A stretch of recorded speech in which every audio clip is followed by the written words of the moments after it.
Welcome into the Bama Elite on Touchdown Alabama's YouTube channel. As always, I'm Justin Smith, the Director of Recruiting and Managing Editor here at Touchdown Alabama. Be sure to hit that like button, hit that subscribe button, subscribe to the notification bell, be notified when we drop content on our YouTube channel. One of the biggest games of the college football season, one of the more highly anticipated matchups, will be between the Alabama Crimson Tide and the Georgia Bulldogs when the Tide travels to Athens to take on Georgia in a game where a lot of people will be watching. And this is a game where the Crimson Tide are going to be going in as the underdog. This is not something that is unfamiliar when it comes to Alabama and Georgia. The Crimson Tide have been the underdogs to the Bulldogs for quite some time in terms of their matchups over the last few years. There were multiple point underdog when the Crimson Tide hosted the Bulldogs on last season. So one of the questions and one of the things that we want to talk about in this episode of Bama Elite is Alabama ready for Georgia? The Bulldogs are 3-0, had an impressive road victory over the Tennessee Volunteers. They're battle tested, not only battle tested as a football team, but they're battle tested on the road in a raging environment that is Tennessee. They were able to pull off a win after they were basically down and out in the early part of the game in the first quarter. Tennessee jumped out to a 21-7 lead, but the Bulldogs of Kirby Smart battled back and were able to win that game in overtime. But the Crimson Tide, they have a lot of momentum heading into this upcoming football game, and that's one of the things we want to start off today's show talking about is why Alabama should feel confident heading into this matchup. And I'm going to throw it over to you, Matthew, and you can talk about why you feel Alabama should be confident about this matchup heading into this upcoming weekend. I mean, I want to take the angle of Ryan Williams being that guy that we saw last year against Georgia. There was a concern after Florida State that you were going to see a massive drop off. He was going to be, a shell of what he used to be against SEC teams early and middle of last season. But I think he's found where he stands in the offense because there's a lot of guys that, like a Isaiah Horton and a Lazier Brooks that are getting in. And I know that's probably going to get talked about when I'm done. But as far as Ryan Williams goes, as far as Jeremy Bernard goes, you see your veterans kind of blossoming. And I say a veteran for Ryan Williams because he really is just like in this spot that, yeah, he might be young, but he's got this ability. He's got the experience from last year. I call him a veteran in my book because the two guys that I mentioned with Isaiah and with Lazier that, weren't in the program last year or on the field whenever you had to face a Georgia Bulldog defense. And of course, Ryan Williams, the thing I like about him is the ability to just make things happen after you catch the football, because that's one of the hardest things when you have a guy, you kind of corner him. It's like, all right, sideline's right there. I'm going to take my angle, but it doesn't matter because he can stop on a dime like we obviously saw against Wisconsin. And a guy like a Jeremy Bernard, he just finds ways of getting open all the time. And I know Ty Simpson appreciates that. I mean, Jeremy Bernard gets open sometimes, and it's like the defense is looking at each other confused. Why in the world is he open? Well, when you dedicate too many resources to Ryan, Jeremy's going to be wide open. And you do that vice versa, Ryan's going to be open. I think just having the most successful thing about Alabama that we all like right now is that wide receiver core. And especially it's good to see Ryan Williams turning back to what he used to be, especially last season. Yeah, and for me, it really just comes down to the guys that have stepped up so far this early season while Alabama's been struck by injury. You talk about guys like a London Simmons that stepped up. You talk about a guy like a Kevin Riley that stepped up. You talk about the emergence of Lazier Brooks. And then you combine that with the reinforcements Alabama has coming back from injury. You talk about a Jam Miller, mixing Jam Miller with Kevin Riley. Then you got Tim Keenan and London Simmons. You can mix and match. You don't have to just rely on Tim Keenan. Simmons has shown you so far that he can step up and plug.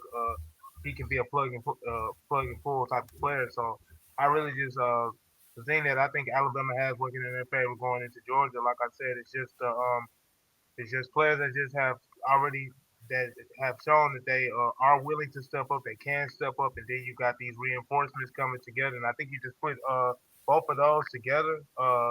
And plus, with Alabama being an underdog, I think that works in their favor too because they can also just really just hone in, like have that us against the world mentality, and actually have that. Because going back, just with Alabama in general in big games, a lot of people, they're saying not a lot of people would pick against Alabama, but this is probably the year that you can pick against Alabama and have a sound argument. So I think that the reinforcements and just having that back against the wall mentality that could just work.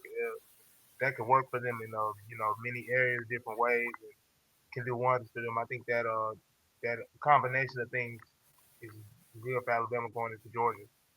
Yeah, I think both of you made great points on you, trivia, and a lot of I think a lot of guys are establishing themselves for not only SEC play, but the rest of the season if the Crimson Tide were to possibly make it to the college football playoff, like some of the guys that you mentioned. And of course, Ryan had that great game against Georgia on last season. It was his coming out party, and basically his coming out parties for this season in terms of his best game was against Wisconsin. So those are two positives for Alabama. And I'm going to just knock out two more positive things here before we move on to our next part of this segment. In my opinion, I think Ty Simpson playing like he's playing is a huge plus for the Crimson Tide. He's playing with this level of confidence that I think Alabama's coaching staff saw during fall camp. And that is why it is a report out there that Keelan Russell, the Crimson Tide's five-star freshman, he told his mother, this work on for 247 Sports, he told his mother that Ty Simpson earned the job. And I think this is why he earned the job. I think he's showing us why he earned the job, his ability to throw the football to almost everybody who's on the football field. I think that's one of the things that we're noticing as well. He's not honing in on one wide receiver, which is something we see some quarterbacks do, even quarterbacks specifically when they are younger quarterbacks. You have a guy like Ryan Williams. Let me get the ball to Ryan Williams as much as possible because I'm trying to get comfortable. But we're seeing Ty Simpson show something that you don't a lot of times see out of a first year starting quarterback. But I think it is a result of him being in a unique situation because he is a guy who has waited for his opportunity. I think what Ty Simpson is doing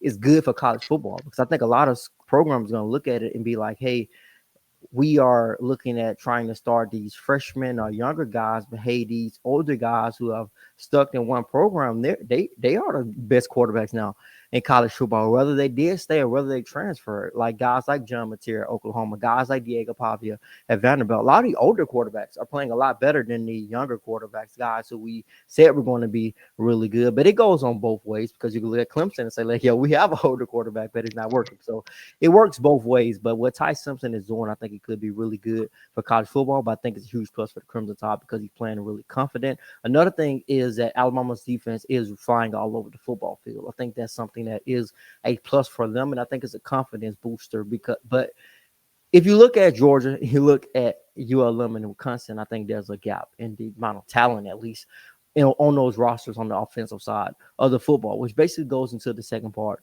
of our segment here. We want to talk about what makes Georgia really good and a challenge for Alabama to face. I'm going to start off this discussion by talking about Gunnar Stockton because I think Stockton is a true dual threat quarterback. I think what he showed against Tennessee was the fact that he can make throws, he can run with the football. He can make throws in tough situations. I remember Kellen DeBoer talking about Stockton at the SEC coaches teleconference, saying he's a young guy who hasn't played a long list of games, but he's a guy who has been put into some tough situations. He's been put into a situation where he had to go out and play real vital football very quickly in terms of him being able to get on the field in a very short amount of time. So he's a guy who has experienced some very big moments in a very, very short period of time. I think that's something he's going to use to his advantage. So I think this Georgia versus Alabama game, but definitely not be too big for a guy like Gunnar Stockton. And I think the thing that hurt Alabama in week one was the fact that they could not contain Thomas Lang. They're going to be faced with that again this Saturday because Stockton, like I said, can run the football, but Georgia's going to run the football a lot with the talent that they have on their defensive side of football. And I know that's something that you wanted to hit on, Trevion, with just the amount of talent that Georgia has that can run the football, and just their willingness to run the football. Yeah, for me, the thing that makes Georgia so good is that they have an identity, and their identity is clear. They're gonna run the ball. They're gonna play sound defense. They don't care if they're gonna run the ball. They're gonna block up front. They're gonna be very physical in the trenches, and that that's a recipe for success. Like you said, running the ball and playing sound defense. So just those two things right there, those two things can be things that those two things have shown to be things that Alabama has struggled with in the past. The ability to just stop the run, the misdirection in the backfield, stuff like that. Then you also mentioned Gunner Stockton and the element he brings as a passer, and also his willingness just to put his head down and get those extra yards for his offense when he needs to in those tough situations. So those things definitely stand out to me about Georgia. And then just like I said, they coached by Kirby Smart, the well coached football team all around on both sides of the ball. So, and then they got and then it's just the environment overall that Alabama will be walking into. Just in Athens and stuff like that at Sanford Stadium and Alabama's recent road struggles and stuff like that. I know y'all guys are going to touch into that later, but it's just a combination of all those things. I think that's just a big storm that Alabama's going to have to weather. So that's really what I think. That's really my thoughts on Georgia so far right now. Yeah, you kind of alluded a little bit to the road environment stuff as far as preparing a team to play in Athens. Kalen DeBoer is going to be tested. He's going to be kind of on a hot seat if he cannot get them ready. If this game's not even anywhere close, if it's just a complete beatdown, then there might be that seat probably will get a little bit hotter. And I know you talked about Kirby a little bit. One thing I like about Kirby Smart is that he has some type of way to get these guys to not quit, even if they are down multiple scores. And that's something that we even saw last year. Alabama had a fabulous first half against Georgia in Bryant-Denny Stadium. It was fabulous. Georgia came back and took the lead. It was like a 4-touchdown ball game, and they came back and took the lead. So even though we think of Alabama winning the game, we think, obviously Ryan Williams' big moment that he had in that game as well. Georgia came back, and that's something that Alabama is going to have to do if Georgia is able to jump out to a good start at first. And I also just kind of think that Kirby kind of takes some of that wisdom, like we've already been saying, being here at Alabama, hearing what Saban has to say. It's figuring out the psychology to get your players to kind of give their best at all times, even if you are down. When you go in that halftime, when you go in and you sit, everybody's sitting in those lockers, you got Coach Smart looking at you. He says the right stuff, and I know we don't, as viewers of the game, we don't get to necessarily hear what's going on in them halftime speeches, but he knows how to get teams ready, and it's a challenge to Kalen DeBoer to do that this weekend. Yeah, and I think that's one of the things that, to close out my last statement here, is kind of like what we talked about previously, just talking about Alabama football under Kalen DeBoer, and they talked about it at press conferences, is they have to battle adversity. They're going to battle adversity as soon as they step on the field, home against Georgia on the road. And it's going to be a situation where I know Kane Womack talked about this a lot, calling the sideline a living, breathing organism is going to have to be one this Saturday. They're going to have to rely on each other because it's going to be, like I said, it's going to be adversity soon as they hit the field. And adversity is undoubtedly going to come in this matchup. That is the SEC.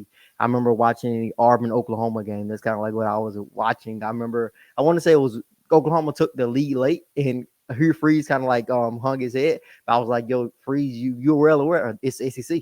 It's one of those games. It's going to go back and forth all the way to the end. It's just a game of the SEC. And I fully expect this game to be very similar on this weekend. It's going to be one that goes back and forth. It's going to be ebbs and flows of the game. How each team responds is going to be very, very valuable, and it's going to basically tell the tale of this game on this Saturday. But that is what we want to talk about in this episode of Bama Elite. As always, I'm joined by Matthew Mason, one of our talented team reporters, as well as Trevion Ware, another one of our talented team reporters here at Touchdown Alabama. As always, I'm Justin Smith, the director of recruiting managing editor here at Touchdown Alabama. Be sure to hit that like button, hit that subscribe button as well, subscribe to the notification bell, be notified when we drop content on our YouTube channel.